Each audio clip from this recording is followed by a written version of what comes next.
The development of modern electronic digital computers began with early man, who used his digits or fingers to keep track of the things around him. 1 weapon, 2 animals, and 3 wives.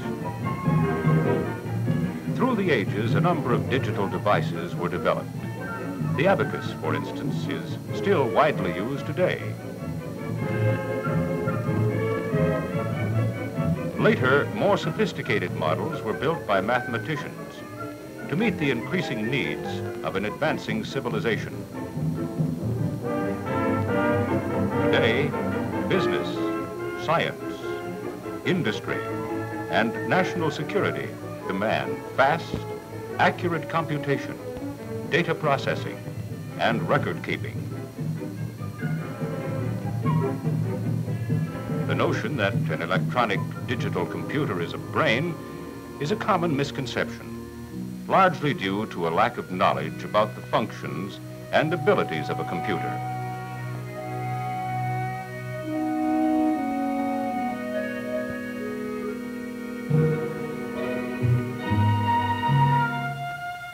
But what actually is a computer? What does it do?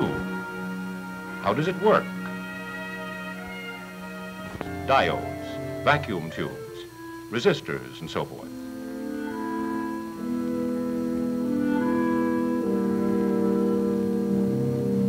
Computers fall into 2 categories, analog and digital.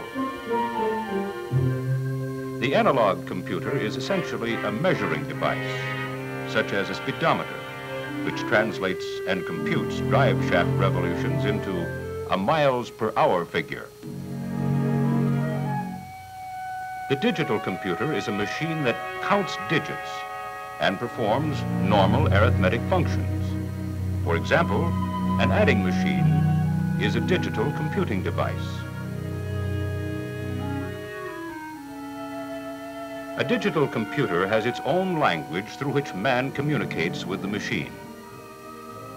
This means of communication is provided by using the binary number system, which consists of 2 characters, 0 and 1. Combinations of these characters can represent numbers, symbols, words, or letters.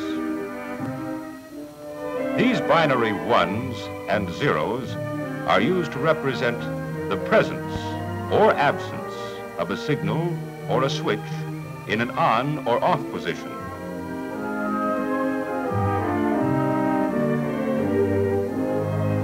In order to use these bistable or on and off conditions, most components in a digital computer are electronic switches. In binary form, the number 5 is represented by 1, 0, 1. In a given position, each binary 1 represents the presence of a definite value, and each binary 0, the absence of a value. In this case, we are concerned with the presence of given values, corresponding to the position of the binary 1s. When these given values are added, they total 5. Like the decimal system, binary numbers can be added, multiplied, divided, and subtracted. We have seen how a computer must be provided with the information it requires. This information must be introduced to the inner workings of the computer. To do this, many different types of input equipment may be used.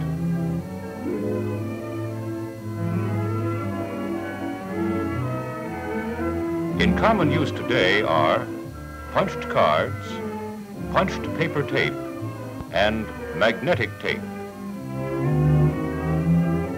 This is a typical punched card. The position of the holes represents the information printed at the top. This punched paper tape frame, a frame is a unit of information, presents information in a similar manner. This combination of holes stands for 3,456.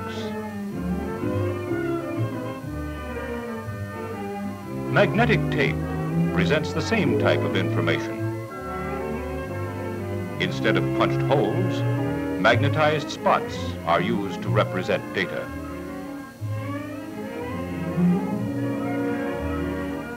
With punched paper tape or cards, the detection of information is achieved through the sensing of each hole by photoelectric cells.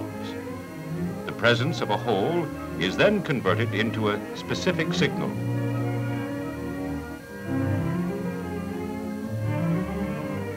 The information on magnetic tape is detected with magnetic reed heads, which also translate the presence of a magnetized spot into specific signals.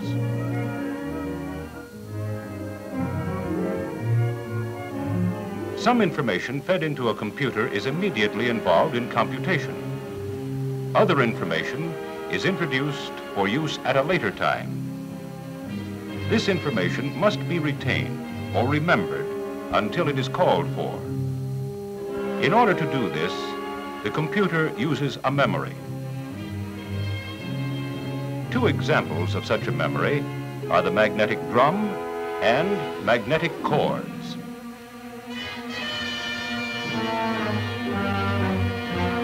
The magnetic drum uses a recording method similar to magnetic tape. The difference is that a magnetic drum can provide access to a vast amount of information in a matter of milliseconds or thousandths of a second. The information stored on a drum is divided into hundreds of tracks. Each track is made up of thousands of cells, and each cell represents a binary 1 or a 0.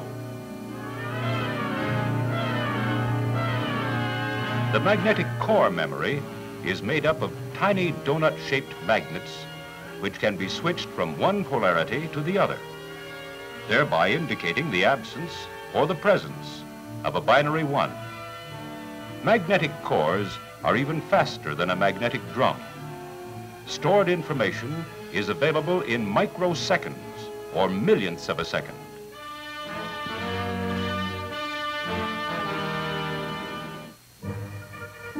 The various sections of the computer and their internal operations are controlled by a series of electrical timing pulses called the clock. This is much like the beat or rhythm of a musical composition. Every time an upbeat or a downbeat occurs, certain notes are played or not played.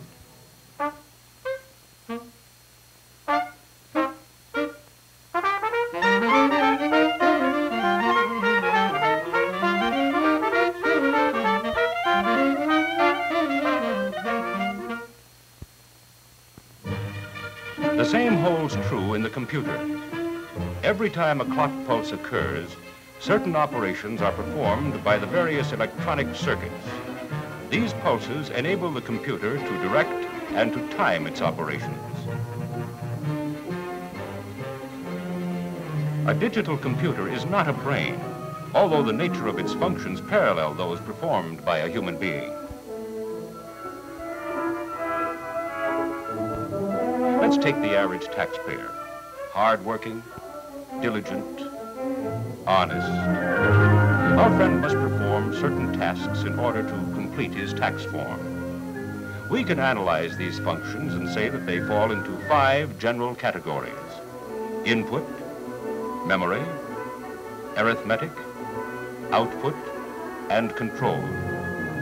Control, in this case, is the brain of our friend.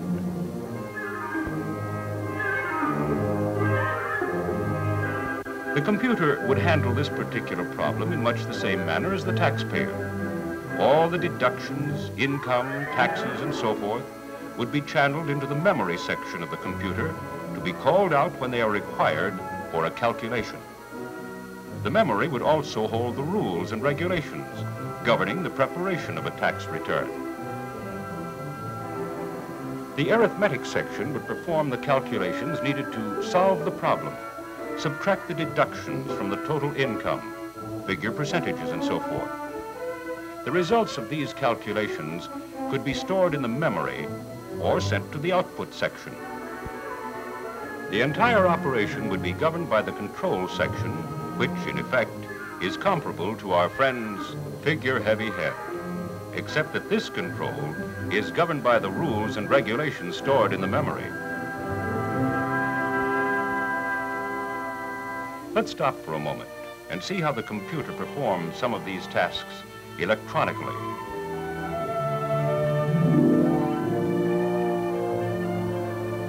Digital computers which process binary information use a series of basic logic blocks. These logic blocks, when translated into electronic hardware, make simple decisions such as yes or no. Is it a 1 or a 0?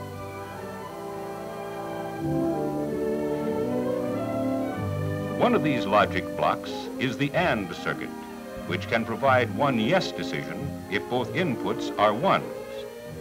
The key to its function lies in the word itself. If input A and input B are 1, the output is 1.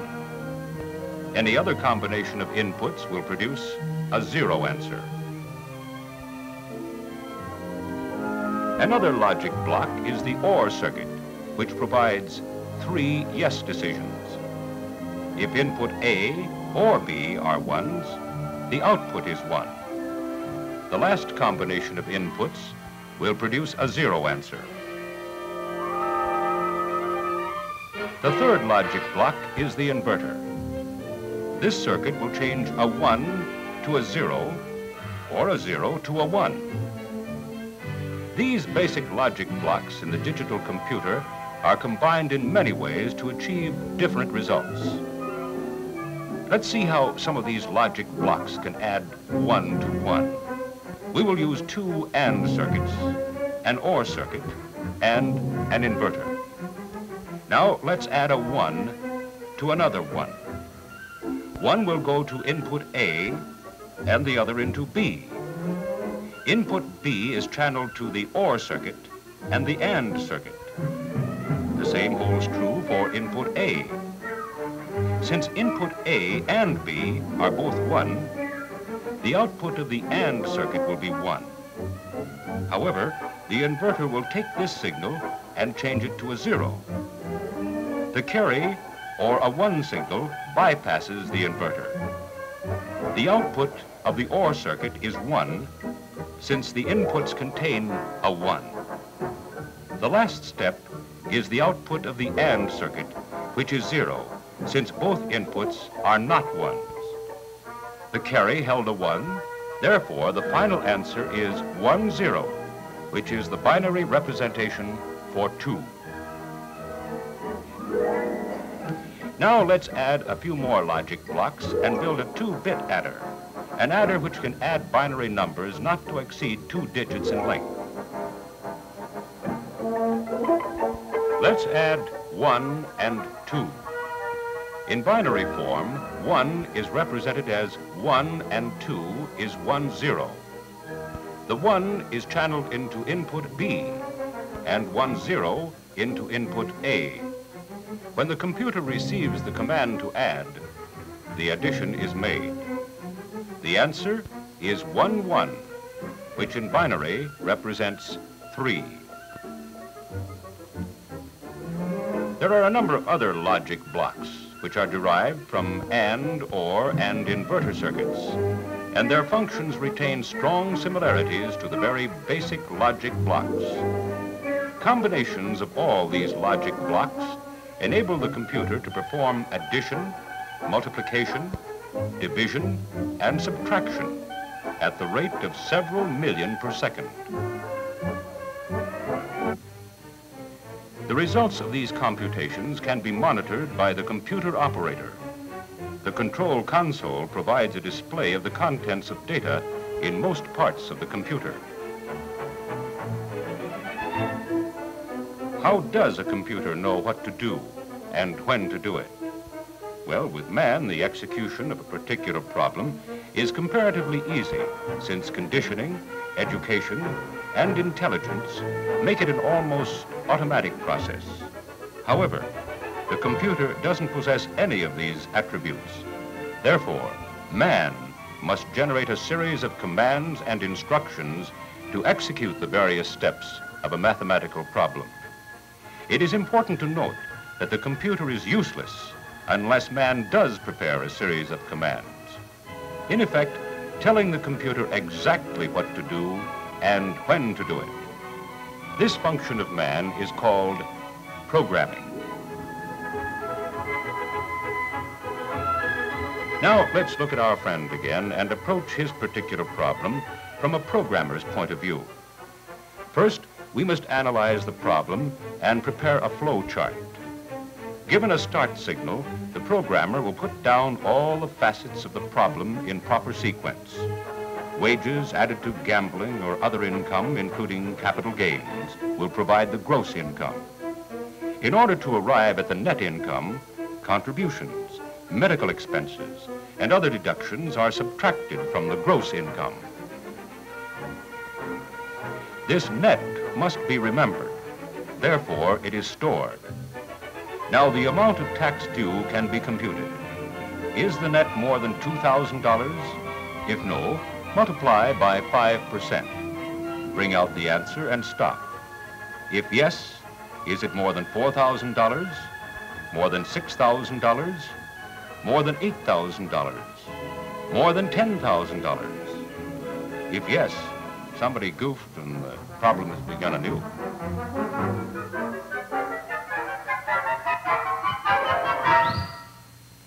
Although this particular example is oversimplified, it does point out the extreme care taken in planning various steps to arrive at a correct solution.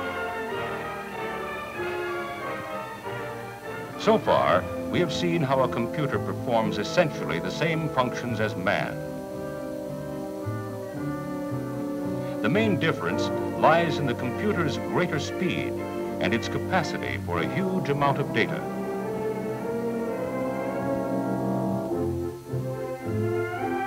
We have caught a glimpse of its so-called intelligence, which is really nothing more than an ability to distinguish a binary 0 from a 1, or the presence or absence of a signal. We have also formed an idea of how a computer is directed to execute certain functions or tasks as prescribed by man, the programmer.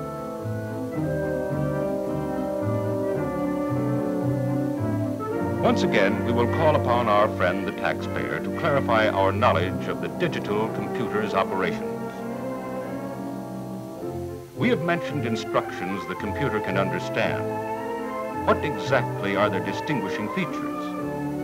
Each instruction consists of several commands, much like a set of travel orders or itinerary. Each different instruction calls for several different steps to take place.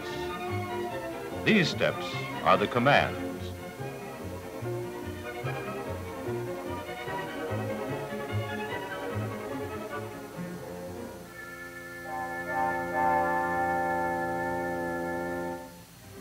An instruction is much like the situation that exists in the electric clock system which is used in schools. When a predetermined time has been reached, it will set off a series of events. For instance, the clock will set off a bell or buzzer system in each classroom, announcing lunchtime.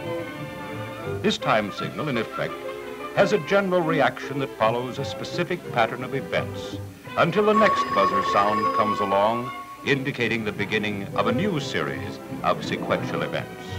And so it is with the instruction in a computer. For example, these are transfer instructions, which mean that information from one or more sections of the computer is to be transferred to another location. Specifically, it stands for the following. Take information stored in memory and transfer it to arithmetic. Also, take information from input and transfer it to arithmetic. The next instruction might specify what form of computation will take place: addition, subtraction, and so forth. The third instruction would specify the disposition of the results of this computation, whether it is to be stored or sent to the output section. Of course, there are many more instructions, each standardized to perform a particular phase of a problem, and the instructions may vary with each computer. But basically, the instruction is the kickoff to a series of events which the computer performs automatically.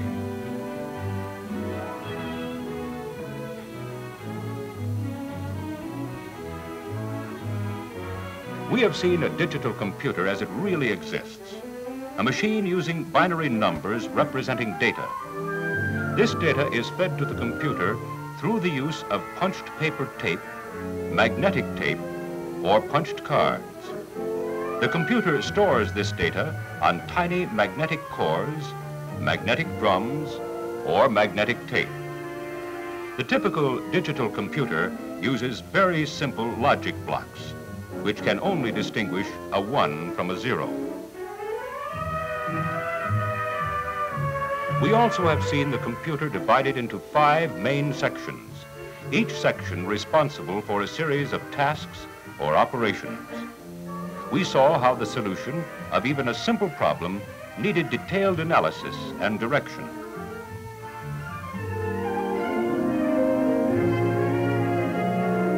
A digital computer is just a machine.